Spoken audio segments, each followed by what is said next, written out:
नमस्ते दोस्तों, आज है 1 फरवरी और इंडिया के लिए एक हिस्टोरिकल दिन है क्योंकि पहली बार यूनियन बजट पुश किया गया है संडे को। और ये बजट बहुत इम्पोर्टेंट है क्योंकि इसमें $583 बिलियन स्पेंड किया जाएंगे इंडिया के डेवलपमेंट के लिए। और आज मैं आपको समझाती हूँ कि बजट 2026 में क्या क्या चेंजेस आ रहे हैं। अगर आप इंडिया के इकोनॉमिक और पॉलिटिक्स के बारे में जानना चाहते हो तो वीडियो फुल देखिए। शुरुआत करते हैं बजट 2026 के बेसिक नंबर से। फाइनेंस मिनिस्टर निर्मला सीतारमन ने आज पार्लियामेंट में यह बजट प्रेजेंट किया है। टोटल एक्सपेंडिचर्स है $583 बिलियन, जो कि इंडिया का सबसे बड़ा बजट अभी तक रहा है। अब आते हैं की फाइनेंशियल टारगेट पर। फिजिकल डेफिसिट पहले साल 4.4% था, अब रिड्यूस करके 4.3% कर दिया गया है। यानी मतलब गवर्नमेंट अपने स्पेंडिंग को कंट्रोल में रख रही है। डेबिट टू जीडीपी रेशियो 56.1% के कम करके 55.6% कर दिया गया। इसका मतलब सिंपल लैंग्वेज में इंडिया की कर्जदारी कम हो रही है, जो बहुत अच्छा साइन है। इकोनॉमिक ग्रोथ, इंडिया के इकोनॉमिक में एक्सपेंड ग्रोथ है 7 से 7.5% बिटवीन FY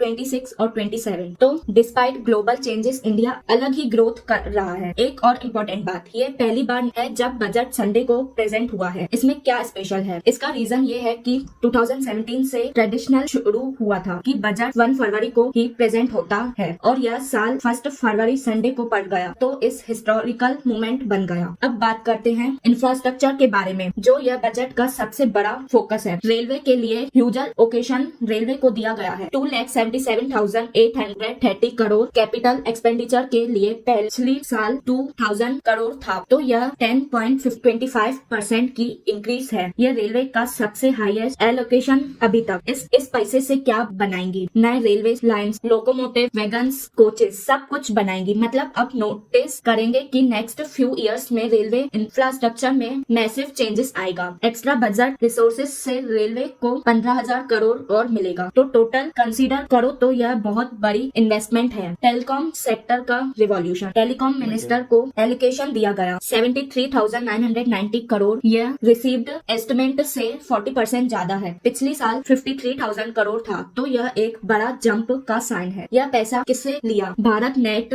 एक्सपेंशन, BSNL को कैपिटल देना, स्पेक्ट्रम के लिए नेटवर्क रोल आउट। बेसिकली पूरे इंडिया में ब्रॉडबैंड और टेलीकॉम कनेक्टिविटी इंप्रूव होगी। टेलीकॉम मिनिस्टर ज्योतिरादित्य सिंधिया ने खुद कहा कि यह 40% इंक्रीज डायरेक्टली BSNL को स्ट्रेंथिंग करने के लिए है। मतलब 5G और fast network services expansion coming soon. Manufacturing के लिए बजट 2026 काफी रेवोल्यूशनरी है। आजकल इंडिया की GDP में मैन्युफैक्चरिंग का कंट्रीब्यूशन सिर्फ 20% है। गवर्नमेंट का गोल है इससे 25% तक ले जाना। क्यों? क्योंकि इसमें एम्प्लॉयमेंट बढ़ेगा और इंडिया का ग्लोबल पोजीशन स्ट्रांग होगा। इस बजट में कौन कौन से सेक्टर को फोर्स दिया गया? टेक्सटाइल, इंडिया टेक्सटाइल को वर्ल्ड क्लास बनाना है। सेमीकंडक्टर्स, इंडिया के पास अलग से सेमीकंडक्टर्स इंडस्ट्री नहीं है, अभी यह बजट में पुश है। Rare earth mining, critical minerals को की फ्यूचर के लिए बहुत इंपॉर्टेंट है। इंफ्रास्ट्रक्चर प्रोडक्शन लिंक्ड इंसेंटिव और इंफ्रास्ट्रक्चर डेवलपमेंट। MSME सेक्टर, छोटा और मीडियम बिजनेस को स्पेशल सपोर्ट। गवर्नमेंट का विजन क्लियर है, मेक इन इंडिया को स्ट्रेंथ करना और ग्लोबल सप्लाई चेंज में इंडिया का रोल इंक्रीज करना। मतलब ज्यादा made in India products export होने चाहिए। अब फार्मर्स के लिए क्या स्पेशल है ये बजट में? Life stock sector, government life stock sector में एंटरप्रेन्योरशिप को प्रमोट कर रही है। मतलब फार्मर्स अपने फार्म्स के लाइफ स्टॉक बिजनेस शुरू कर सकते हैं। इससे फार्मिंग डिवर्सिफाइड होगी। कोकोनट प्रमोशन स्कीम, यह स्कीम लॉन्च हुआ कोकोनट प्रोडक्शन बूस्ट करने के लिए। इसमें 3 करोड़ लोग बेनिफिट हैं,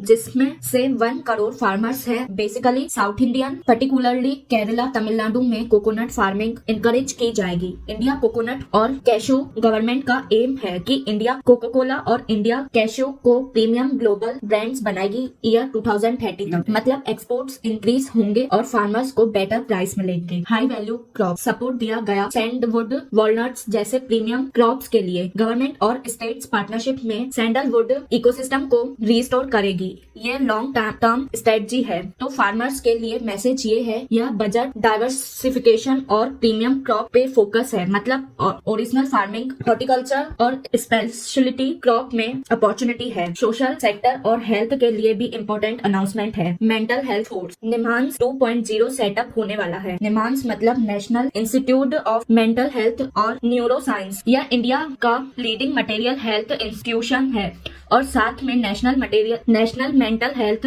इंस्टीट्यूशन को अपग्रेड किया जाएगा रांची और तेजपुर में। Why mental health? क्योंकि पोस्ट पेंडेमिक और करंट इकोनॉमी स्ट्रेस के वजह से मेंटल हेल्थ केसेस बढ़ते जा रहे हैं। गवर्नमेंट यह रिकॉग्नाइज कर रही है। इस बजट एलोकेशन से मेंटल हेल्थ सर्विसेज एक्सेसिबल होगी ज्यादा लोग के लिए, पर्टिकुलरली रूरल एरिया में जहां मेंटल हेल्थ सर्विसेज बिल्कुल नहीं है, वहां एक्सपेंशन होगा। अब बात करते हैं टैक्स चार्जेस और मार्केट रिफॉर्म्स के बारे में जो इन्वेस्टर्स और ट्रेडर्स को इफेक्ट करता है। Equity transaction taxes increases. कुछ इक्विटी ट्रांजैक्शन पे टैक्सेस बढ़ाए गए हैं। गवर्नमेंट रिलेट इन्वेस्टर्स के स्पेकुलेटर ट्रेडिंग को कड़क करना चाहता है। क्या मतलब है? मतलब जो स्टॉक मार्केट में सिर्फ क्विक प्रॉफिट के लिए शॉर्ट टर्म ट्रेडिंग करते हैं, उन्हें ज्यादा टैक्स पे करना पड़ेगा। यह लॉन्ग टर्म इन्वेस्टर को डिस्करेज नहीं करता, सिर्फ गैम्बलिंग जैसा ट्रेडिंग को। Tax framework philosophy. बजट में क्लियर मैसेज है, इनकम टैक्स रेट पे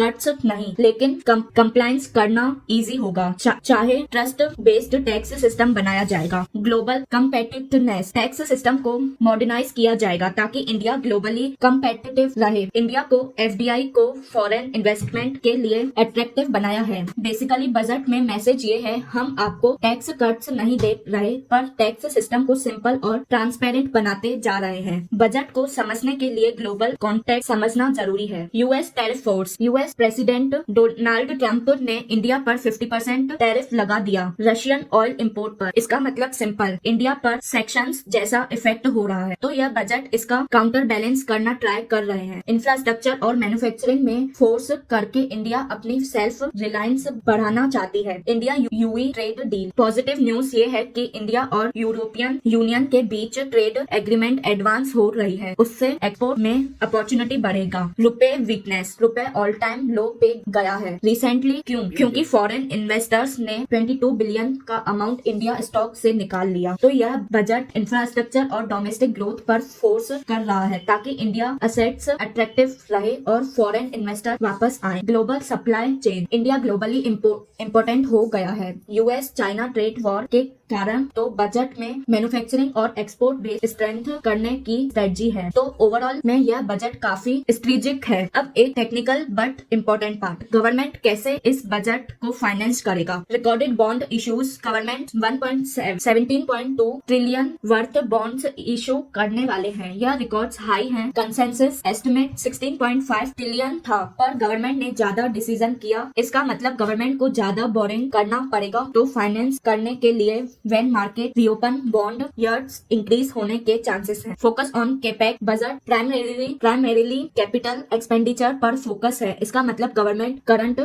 कंजप्शन पर नहीं, लॉन्ग टर्म असेट क्रिएशन पर पैसा लगा रही है। Railway, telecom, highway, industry, manufacturing, industrial infrastructure, ये सब कैपेक्स है। Fiscal consolidation. डिस्पाइट स्पेंडिंग बढ़ा, गवर्नमेंट डेफिसिट को रिड्यूस कर रहा है। यह बैलेंस आर्ट है। ग्रोथ के लिए स्पेंड करो और फिस्कल डिसिप्लिन रखो। अब सिंपल लैंग्वेज में इस बजट के कौन बेनिफिट होगा? Winners. Infrastructure sector, railway, telecom, road companies को बूम आएगा। Manufacturing companies capex expenditure increase से प्रोडक्शन एक्सपेंड होगा। Farmers specially high value crops और लाइफ स्टॉक में इंटरप्रिटेशन स्कोप है। Long term investors, stock market में लॉन्ग टर्म इन्वेस्टर को advantage. Infrastructure employees, नए जॉब क्रिएट होंगी। Losses, retail trade equity taxes increase से शॉर्ट टर्म ट्रेडिंग कॉस्टली हो गया। स्पेक्यूलेटर मार्केट स्पेक्यूलेशन डिस्करेज किया गया। Import department businesses US tariffs और ट्रेड्स वॉर से अफेक्टेड हो सकते हैं। No special giveaways. बजट में नोट करो इनकम टैक्स कट नहीं दिया है जैसे पिछले साल। यह प्रैक्टिकल और long term growth focused budget है, पॉपुलिस्ट नहीं। चलिए मैं अब आपको शॉर्ट में समराइज कर देती हूँ। फर्स्ट, विकसित भारत 2047। यह बजट लॉन्ग टर्म विजन रहता है। ईयर 2047 तक इंडिया को डेवलप्ड कंट्री बनाने के लिए इसका मतलब इंफ्रास्ट्रक्चर और मैन्युफैक्चरिंग में massive investment. Second, manufacturing push make in India को स्ट्रेंथन करना। सेमीकंडक्टर्स, टेक्सटाइल, माइनिंग सब सेक्टर में growth expected. Third, fiscal despite high spending deficit reduce किया। इसका मतलब government long term sustainability care कर रहा है। फोर्थ, ग्लोबल चेंजेस हैंडल करना। US tariffs, rupees weakness, trade war, इन सब के बदला बजट स्ट्रेटजी बनाया गया। Fourth, infrastructure revolution, railway, telecom, highway infrastructure में अनप्रेसिडेंटेड इन्वेस्टमेंट। ओवरऑल असेसमेंट, यह नो फायरवर्क बजट है, बॉम्बास्टिक अनाउंसमेंट नहीं, पर सॉलिड फंडामेंटल पर फोकस। यह ग्रोथ फोकस्ड, स्टेबिलिटी कॉन्शियस और प्रैग्मेटिक बजट है। तो दोस्तों यह था इंडिया बजट 2026 के बारे में डिटेल एक्सप्लेनेशन। इन्फॉर्मेशन। अगर यह वीडियो आपको हेल्पफुल लगा तो प्लीज लाइक करो, कमेंट सेक्शन में अपने थॉट्स शेयर करो और चैनल को सब्सक्राइब करो फ्यूचर अपडेट्स के लिए। अगर बजट के किसी स्पेसिफिक सेक्टर के बारे में मोर डिटेल्स चाहिए, मैन्युफैक्चरिंग, रेलवे, एग्रीकल्चर, हेल्थ, तो कमेंट में बताओ और मैं नेक्स्ट वीडियो में डिटेल में समझा दूंगी। अभी के लिए यही दोस्तों, थैंक यू फॉर वॉचिंग और मिलते हैं नेक्स्ट वीडियो में।